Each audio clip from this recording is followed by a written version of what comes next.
اهبطوا منها جميعا فإما يأتينكم مني هدى فمن تبع هداي فلا خوف عليهم ولا هم يحزنون.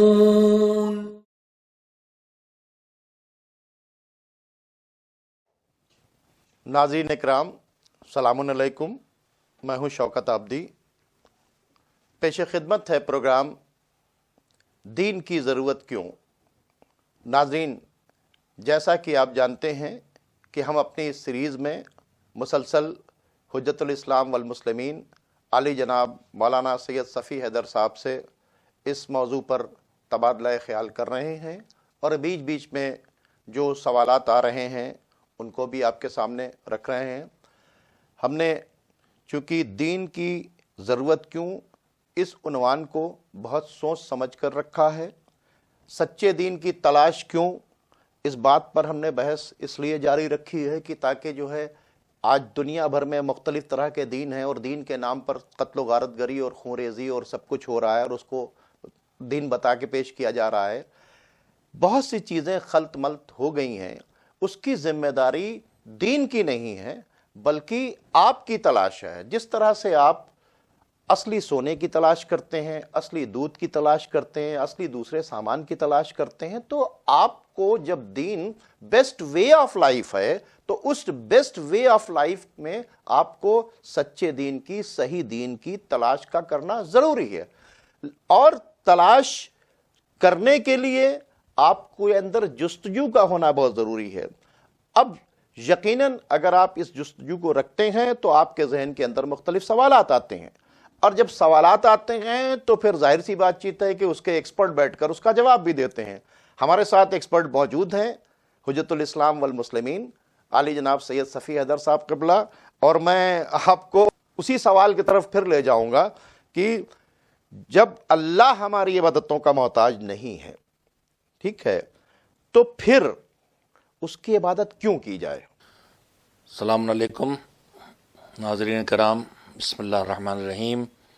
یہ بھی اسی سے ملتا جلتا سوال ہے جو پچھلی گفتگو میں آیا تھا. اسی واسطے کہ وہ لمٹس بنا دیتا ہے اور ترقی سے روک دیتا ہے. جی جی جی جی یہ در حقیقت دین کو نہ سمجھنے والے یا دین کو وہاں سے سمجھنے والے جو دین سمجھنے کی جگہ نہیں ہے ان کی باتیں ہیں.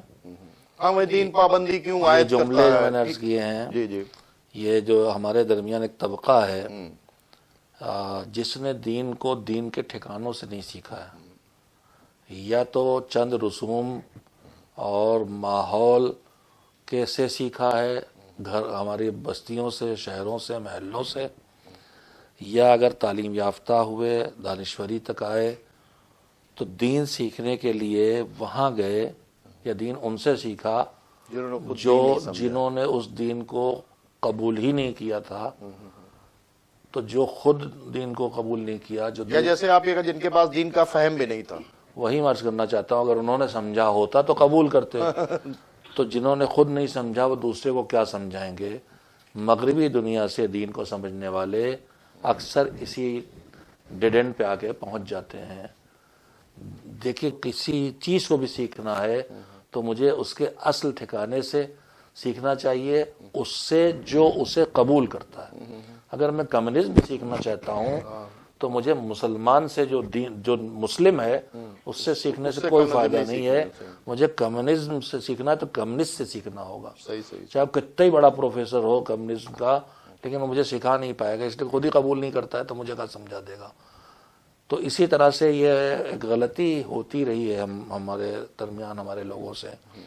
اور جو ایتھیسٹ کہلاتے ہیں وہ بھی در حقیقت ایتھیسٹ نہ ہوتے، اس لیے کہ تو فطرت ہے جو انسان کو کسی وجود کے اقرار کی طرف لے جاتی ہے، اس کے سامنے سر جھکاتی ہے، نیکیوں کی طرف اسے بڑھاتی ہے. اور یہ جو ایتھیسٹ کہلاتے ہیں یہ بھی بہت سے پورے ایک نظام زندگی قائل ہوتے ہیں جس میں اچھائیاں ان کے یہاں بہت ہوتی ہیں، تھوڑی سی ان کی ذاتی آزادیوں کے علاوہ. تو وہ سب جن سے سیکھتے ہیں وہ دینی معاشرہ ہوتا ہے. اس لیے کہ ابھی تک کوئی لادینی معاشرہ جو دین کا منکر رہا ہو اگر وجود میں آیا ہے، تو وہ USSR کا تھا. وہاں بھی سب لادین نہیں ہوئے تھے، لیکن زبردستی کیے گئے تھے. تو میں یہ بھی کہنا چاہوں گا اگر دین ترقی سے روکنے کا ذریعہ ہے، جیسے میں نے عرض کیا تھا کہ پھر جمہوریہ اسلامی ایران نے ترقی کی، ویسے ہی اگر دین ترقی سے روکتا ہے تو جہاں لادینی تھی، جہاں دین کا انکار تھا، وہاں پھر سب اچھائیاں کیوں نہیں آ گئیں؟ بہت اچھی وہ کیوں ٹوٹ گیا اور کیوں بگڑ گیا اور کیوں تباہ ہو گیا؟ تو انکار دین نے بھی تو انسان کو نجات نہیں دلائی. انکار دین کرنے والوں کا نظام حیات ختم ہو گیا، وہ پھر واپس ہوئے ادھر ادھر. اور ابھی جو ملک بعض جگہ ہے جہاں وہ لوگ حاکم ہیں جو کمیونزم کے قائل ہیں اور شاید منکر خدا بھی ملک بھی ہیں. ہر کمیونسٹ منکر خدا نہیں ہے، میں یہ بھی جانتا ہوں. تو دین کے نہ سمجھنے کے نتائج میں اعتراضات. اب یہ جو آپ نے فرمایا کہ ہمارا محتاج نہیں ہماری عبادت کا، تو یہ بہت زیادہ ناسمجھی والی بات ہے دین کے بارے میں، کہ کوئی عبادت گزار جو عبادتیں کرتا ہے، نماز یا روزے پڑھتا ہے، تو وہ اس لیے نہیں کرتا ہے کہ اللہ کو اس کی ضرورت ہے سوچ کے. اور میں اس سلسلے میں اب چونکہ بات دین پر اعتراض کیے، لہذا دین کی کتاب قرآن سے میں اس کا جواب دینا چاہوں گا. آپ ہم سے کہہ رہے ہیں تو ہمارے ٹھکانے سے آپ جواب لیں. یہ جو عبادات کا حکم دیا گیا ہے، جس کے میں کہوں گا کہ عبادات سے مراد صرف نماز روزہ نہیں ہے، پوری زندگی دین کی پابندی اور احکام خدا کی پابندی کا نام عبادت ہے. ساری رات نماز پڑھنا بھی عبادت بن جائے گا، اور رات میں چین کی نیند لینا تاکہ صبح فریش اٹھ کے روزی کما کے بچوں کی اچھی تربیت کر سکے، یہ رات کا سونا بھی عبادت ہے. خالی نماز پڑھنا ہی عبادت نہیں ہے. یہ جو نظریہ ہے کہ وہ ہماری عبادت محتاج نہیں ہے تو ہم کیوں عبادت کریں، میں ذرا قرآن مجید کی کچھ آیات کو جوڑنا چاہوں گا. جی جی جی. دیکھیے، پہلی بات میں نے کبھی کہی تھی کسی دن کے قرآن مجید میں اللہ کہتا ہے کہ پوری کائنات تمہارے لیے بنائی ہے. بہت جگہوں پہ لفظ آیا ہے خلق لکم، ہم تمہارے لیے خلق کیا، اور سخر لکم، خلق کیا، تمہارے قابو میں بھی دے دیا. اچھا ٹھیک ہے، پروردگار ساری کائنات میرے لیے بنائی، تو پھر مجھے کس لیے بنایا؟ تو لما خلقت الجن والانس الا لیعبدون، میں نے جنوں اور انسانوں کو اپنی عبادت کے لیے بنایا. اچھا، تو ساری کائنات میرے لیے بنی، اب میں تیری عبادت کے لیے بنا، اب عبادت بھی کر لی، اب کیا ہوگا؟ میری عبادت کرنے سے، میری تکبیریں کہنے سے کچھ وہ بڑا ہو جائے گا، میرے سجدے کرنے سے اونچا ہو جائے گا، میرے روزہ رکھنے سے کچھ اس کے خزانے میں اضافہ ہو جائے گا، کیا ہونے والا ہے؟ تو پھر قرآن مجید کی آیت بتاتی ہے یا ایھا الناس اعبدوا ربکم الذی خلقکم والذین من قبلکم لعلکم تتقون. واہ واہ واہ. اے انسانوں، سارے انسان کوئی بھی ہوں، واہ واہ. مانے اللہ کو نہ مانے، کئی کو مانے، ایک کو مانے مگر ویسا نہ مانے، انسانوں اعبدوا ربکم، اپنے رب کی عبادت کرو، پوجا نہیں، عبادت کرو، نماز نہیں، اپنے رب کی عبادت کرو، یعنی اس کے احکام کی پابندی کر کے زندگی بسر کرو. وہ رب الذی خلقکم، جس نے تم کو بھی نہیں سے ہاں کیا ہے، والذین من قبلکم، جو ان سے پہلے گزر گئے ان کو بھی اس نے بنایا ہے. خلقت کا لفظ عربی میں عدم سے وجود میں لانے کو کہتے ہیں. ہم آپ یہ سب، یہ جہاں بنا ہوا ہے یہ سب بنایا ہے، مگر یہ کس نے بنایا؟ ہمارے جیسوں نے. نہیں سے ہاں نہیں کیا ہے، ایک ہاں کو دوسری ہاں سے بدلا ہے. لوہے کو یہ شکل دے دی، لکڑی کو یہ شکل دے دی، موجود تھا اس کو یہ ہے صنعت. انوینٹ کیا، انوینٹ کیا، یہ صنعت ہمارے پاس ہے، کریشن نہیں، انوینشن ہے. ہاں، خلقت ہمارے پاس نہیں ہے. نہیں سے ہاں کرنا اس کا کام ہے، بس کسی اور کا کام نہیں ہے. الذی خلقکم والذین من قبلکم، اس کی عبادت کرو. کیوں کریں؟ لعلکم تتقون. بہت اچھی، بہت بڑا میسج ہے. اب تو اور لوگ پریشان ہو جائیں گے، لیے صاحب عبادت کر کے ہمیں تقوی کا نام سنتے ہی وہی اجڑا پجڑا، میلا کچیلا، فقیر غریب تنگ دست سمجھ میں آتا ہے. تقوی کھانا، سوکھا کھانا، پھٹا پردہ دروازے پر نہ. تقوی صرف اتنا ہے کہ جہاں ہمارا نقصان ہونے والا تھا وہاں اللہ نے ہمیں روکا ہے، جہاں ہمارا فائدہ ہونے والا تھا وہاں ہم سے کہا یہ کام کرنا پڑے گا تم کو، اور اگر اس کی یہاں نہ مانے تو پھر وہ سزا دے گا. تقوی یعنی اللہ کے احکام کی پابندی کر کے جینا تقوی یعنی واجبات کو انجام دینا، حرام سے بچنا. یعنی ایک ایسا ایکسپرٹ جو تمہارے نفع اور نقصان کو بتائے جانتا دے رہا ہے ہے، ایڈوانس میں، اس کی اطاعت کرو. کائنات میرے لیے، میں عبادت کے لیے، عبادت کرنے سے مجھے کیا ملنے والا؟ میں تقوی آ جائے گا مجھے. میں اچھا مالک تقوی بھی آ گیا تو کیا ہو جائے گا؟ تو پھر سنیے قرآن مجید میں اللہ کہتا ہے فَاتَّقُونِ یا اولی الالباب لعلکم تفلحون. ابھی جو آیت میں نے پڑھی تھی اس میں تھا کہ عبادت کرو، تو عبادت کا حکم کس کو دیا تھا؟ یا ایھا الناس، انسانوں کو. اے انسانوں. جی. اب یہاں حکم ہے فَاتَّقُونِ، مجھ سے میرا تقوی اختیار کرو. کس سے؟ یا اولی الالباب، اے عقل والو. واہ واہ واہ واہ.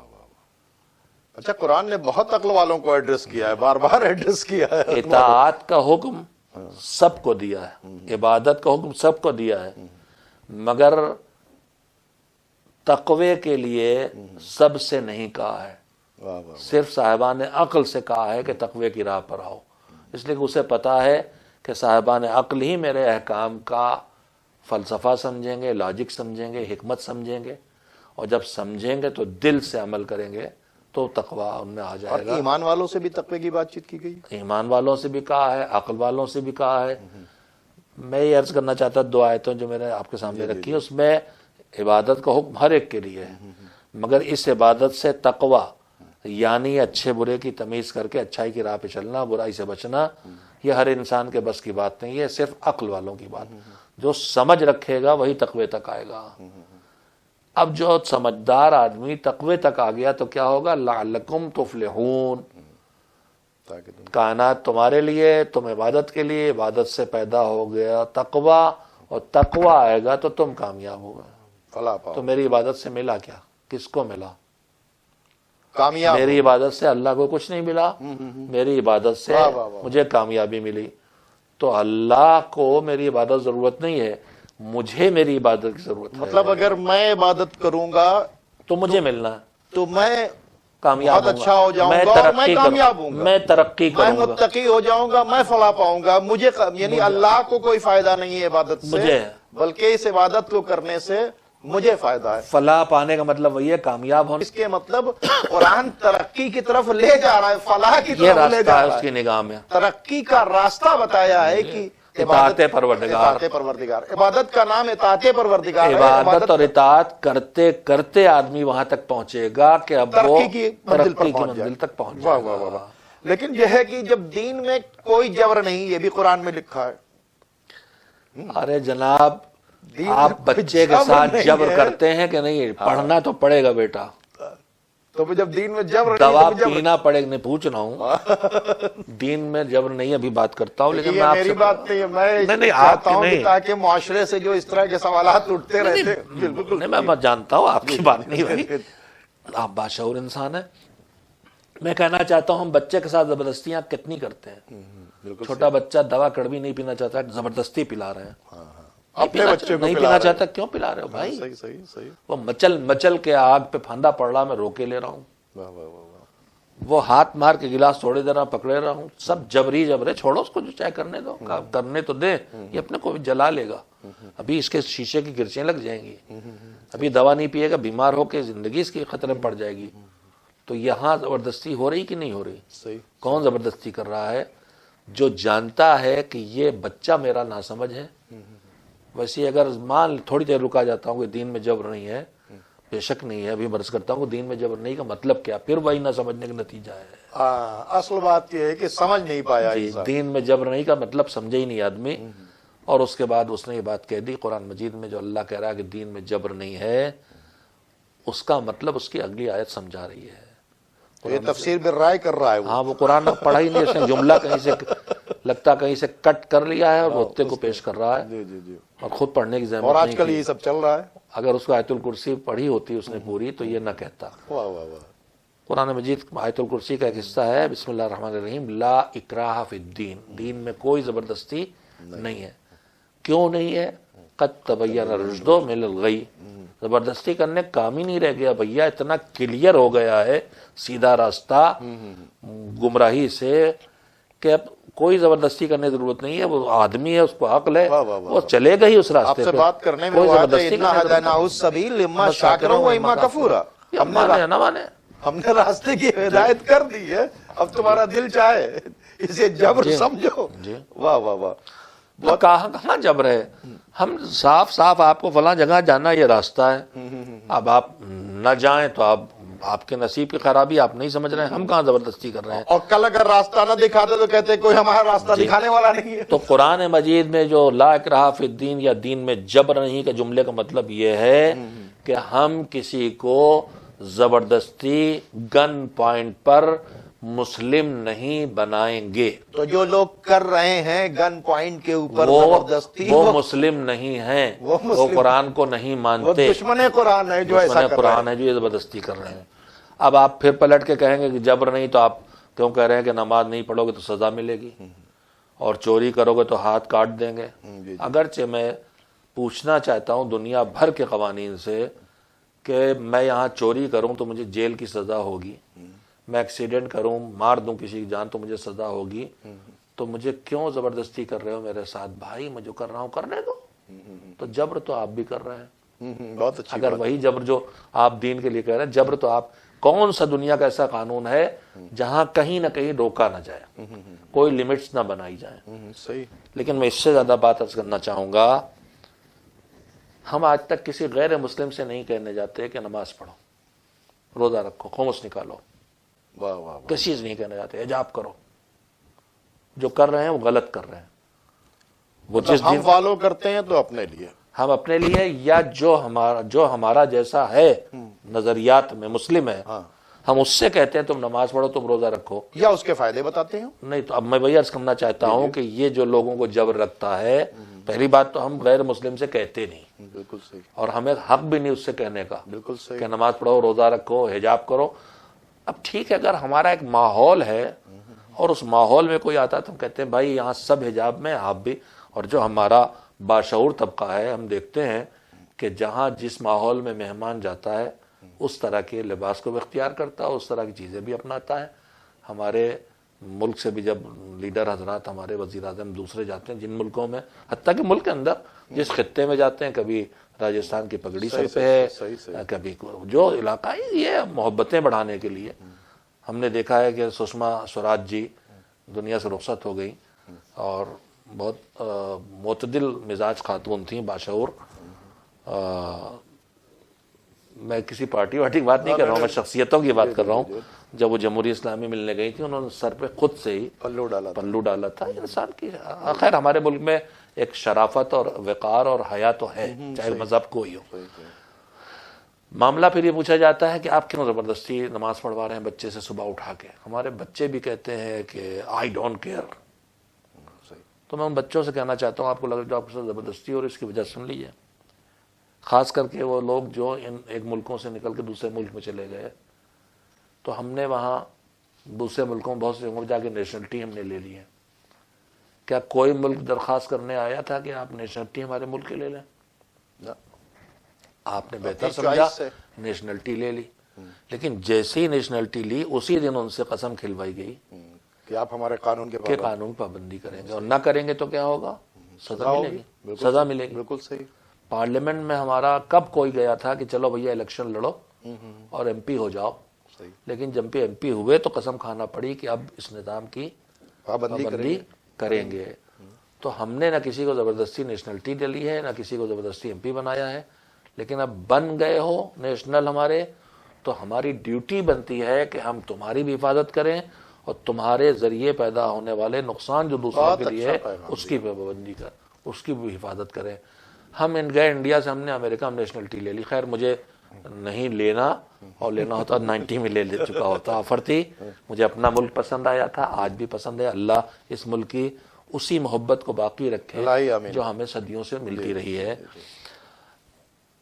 میں امریکہ گیا، میں کہوں میں تو انڈیا سے آیا ہوں، وہاں تو لیفٹ ہینڈ پہ چلتے، میں آزادی، یہاں زیادہ آزادی کسی ملک میں نہیں، میں تو لیفٹ ہینڈ چلاؤں گا گاڑی، پولیس پکڑے گی، بالکل پکڑے گی۔ کیوں پکڑے گی؟ اس لیے کہ میں اپنے، نہیں قانون کیوں ہے، میں اگر قانون توڑوں گا تو اپنے کو جان خطرے میں ڈالنا اور دوسروں کو بھی، بہت اچھی تو پولیس زبردستی کرے گی۔ بہت اچھی بات آپ نے کہہ دی. تو بس وہی معاملہ ہے کہ جب ہمیں اس بات کا اعتماد ہے اسلام کو کہ اس میں جو ہے اگر اس کو خلاف جاؤ گے تو نقصان اٹھانا ہے، کبھی خود کبھی تمہارے دوسرے، تو ہر اس کام کو روک دے گا جس سے خود نقصان ہو رہا ہو یا دوسروں کو نقصان ہو رہا ہو. تو اس کے مطلب کہ ایک تو جبر کے معنی جو غلط لوگوں نے سمجھے ہیں ان کو پہلے اس کے معنی صحیح سمجھنا چاہیے. دوسرے، ہم جبر سے کسی کو دین کی طرف لاتے نہیں ہیں. تیسری بات یہ ہے کہ اگر ہم سوچ سمجھ کر ادھر آئے ہیں تو اس کے قانون کی پابندی کرنا پڑے گا.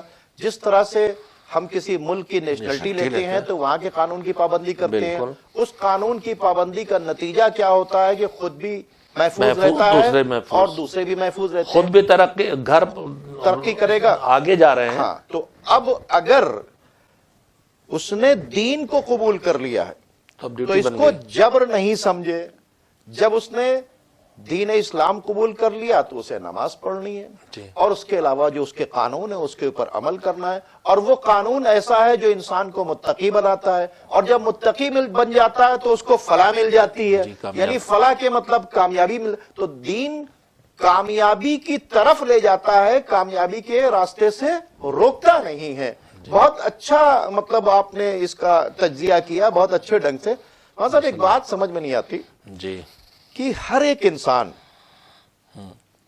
اس کے ذہن میں جی یا دل میں، اب یہ تو پلیس نہیں بتا سکتے، جی دو طرح کے سنگلز آتے ہیں. معاف کیجیے گا. ایک وہ ہوتا ہے جو میز گائیڈ کرتا ہے، ایک جو ہوتا ہے گائیڈ کرتا ہے. اب جس میں کسی کی قید نہیں کہ کوئی کس مذہب سے، تو اس کو دین کے اینگل سے آپ کیا دیکھتے ہیں؟ جو یہ سسٹم ہے ہمارا، اس میں صرف انسان ایک ایسا مخلوق ہے جو ساری مخلوقات میں سب سے بہترین خلقت ہے، اور جو فیض اس سے جو علم ہی علم، قدرت ہی قدرت، رحمت ہی رحمت، حکمت ہی حکمت ہے وجود خدا. آپ سمجھ گئے ہوں گے میں کیوں اس اینگل کی بات چیت کر رہا ہوں، کیونکہ ہادی کا ایک نظام سے حضرت آدم کی شکل میں نہیں کیا. میں چاہوں گا کہ اس کو یہ کیا ہے، یہ کیا ہے کہ میں وہی عرض کر رہا تھا کہ اس نے جو نظام پوری کائنات میں بنایا ہے اس میں کسی کو صاحب اختیار نہیں بنایا. فرشتے تک صاحب اختیار نہیں ہے. سورج ہے، نکلنا ہی نکلنا ہے، اسے اپنی رفتار سے چلنا ہے. نہ جانے کب سے چل رہا مجھے نہیں معلوم، لیکن جس طرح چل رہا ویسے ہی چلے گا. ذرا بدلے گی سب تباہ ہو جائے گا. اسی طرح سے ہر چیز قانون کا پابند ہے، قانون پابندی اس نے کر رکھی ہے اور اس میں اختیار نہیں ہے. اللہ نے اپنے نظام، پورے نظام میں کسی کو صاحب اختیار نہیں بنایا، اس لیے کہ کسی کو صاحب عقل نہیں بنایا. واہ واہ واہ. لیکن صرف انسان کو بنایا ایسا جسے صاحب اختیار بنایا، اس لیے کہ اسے عقل دی ہے، اچھے برے کی تمیز دی ہے. باقی ساری مخلوقات کے ہاں اس نے ان کا اچھا کیا ہے ان کا برا کیا ہے فکس کر کے ان کو چھوڑ دیا. اپنے اللہ کی بنائی فطرت پہ چل رہا ہے، ریموٹ ہے، اب چل رہا ہے اپنے، وہ اسی پہ. بطخ کا بچہ پیدا ہوتے تیرنے لگے گا، مرغی بچہ پیدا ہوتے چننے لگے گا. اب وہ کوئی اس کے ہاں سوچ بچار نہیں ہے، نہ کوئی ٹریننگ ہے، نہ کوئی سیکھنا ہے، نہ کچھ سکھانا ہے. تھوڑا بہت جانوروں میں سکھانے کا منزل ہے جو ماں باپ، لیکن بہت کچھ فطرت. صرف انسان کو صاحب اختیار، دین کو دین فطرت بھی کہا گیا، اس لیے میں نے اس سوال کو کیا ہے. انسان صرف اور صرف اکیلا مخلوق ہے اللہ کا جو صاحب اختیار ہے، اس لیے کہ وہ صاحب عقل ہے. ورنہ اللہ چاہتا، لوگ اکثر کہتے ہیں کہ صاحب یہ اتنی مصیبت کیوں کھڑی کی، جب اسے نہیں چاہیے تھا کہ ہم جھوٹ بولیں تو ہمیں جھوٹ بولنے کی زبان صلاحیت ہی نہ ہوتی ہے، جیسے جھوٹ بولتے ویسے ہی ٹیڑھی ہو جاتی. لیکن مسئلہ وہی ہے کہ اگر وہ ہمیں صاحب اختیار نہ بناتا تو پھر ہم کو مجبور دوسروں کی طرح بنا دیتا. لیکن کوالٹی اس نے ہمیں دی، جتنا جو وہ ہے اس میں سے کسی مخلوق کو جتنا مل سکتا ہے وہ مخلوق انسان ہے. اس کے پاور سے کیا، اس کے علم سے کیا، ان انسانوں میں سب برابر نہیں ہے. ان انسانوں میں اول مخلوق سب سے زیادہ اللہ کے بعد اگر کوئی کمالات کا مجموعہ اور مظہر ہے تو وہ نور اول، نور محمدی صلی اللہ علیہ وسلم، اور ان کے جو حصے ہیں، اور وہ نور معصومین علی و زہرا، حضرت امام حسن مجتبی سے لے کے آخری امام تک. اب یہ میں خالص بحث شینی شیعہ کے بات کر رہا ہوں، اور برادران اسلام سب اس کے قائل ہیں. افضل ترین وہ ہے فیض، سارا اللہ سے فیض جو ہو سکتا وہاں ہے. اب اس کے بعد وہ فیض آگے بڑھا ہے، کہیں کم ہے کہیں زیادہ ہے. اگر وہ ہمیں صاحب اختیار نہ بناتا، مجبور بنا دیتا، تو پھر اس میں ہمیں ہمارا کمال کیا تھا؟ اس نے چاہا کہ اب یہ ہم نے اس کو صلاحیتیں دے دی، اپنے محنت کرے آگے بڑھے، محنت کرے آگے بڑھے. تو اس نے صاحب اختیار بنا کے ہمیں آگے بڑھنے کی گنجائش چھوڑی. اب جب صاحب اختیار بنا کے آگے بڑھنے کی گنجائش چھوڑی ہے تو دونوں راستے ہونا چاہیے، ایک وہ کہ برائی کا، ایک اچھائی کا، ایک بہکانے والا، سنبھالنے والا. اگر صرف سنبھالنے والا ہو، صرف اچھائی کا راستہ، تو میرا کمال کیا ہے؟ وہ کوئی بھوکا ہے جی، یا بہت پریشان ہے، جب ہم اس کو اب کوئی مدد کرتے ہیں جی، تو آٹومیٹکلی ہمیں سکون ملتا ہے، سکون ملتا ہے. فطرت کا تقاضا پورا کیا. اور جب ہم کوئی کسی ایسا کا چھین کے کھا جائیں، ہاں تو پھر ہم رات میں بستر پر بھی لیٹے رہتے کہیں ہیں. نہ کہیں بے چینی کبھی نہ کبھی ہوگی. تو یہ کیا ہے، یہ اندر کیا لگا یہ ہوا؟ انسانی وجود میں دو چیزیں ہیں، ایک جو اس کو برائی کی طرف کھینچنے والا، ایک اسے اچھائی کی طرف کھینچنے والا. نفس امارہ، نفس لوامہ، دو لفظ بولے جاتے ہیں. وہ بھی نظام اللہ کا بنایا کہ اگر تم اختیار والے تو ہو، اور چوطرفہ چانس امکان ہے کہ تم بہکو، لیکن بہکو تو پھر سنبھالنے کے لیے نفس لوامہ ہے. اگر کوئی آدمی اس طرح سے کر رہا ہے کہ اگر اس کو کوئی سگنل مل رہا ہے کہ مت کرو اور رک رہا ہے، وہ اچھائی کرو اس کی طرف بڑھ رہا ہے، تو پھر اس کو دین کی زبان میں سے کیا کہیں گے؟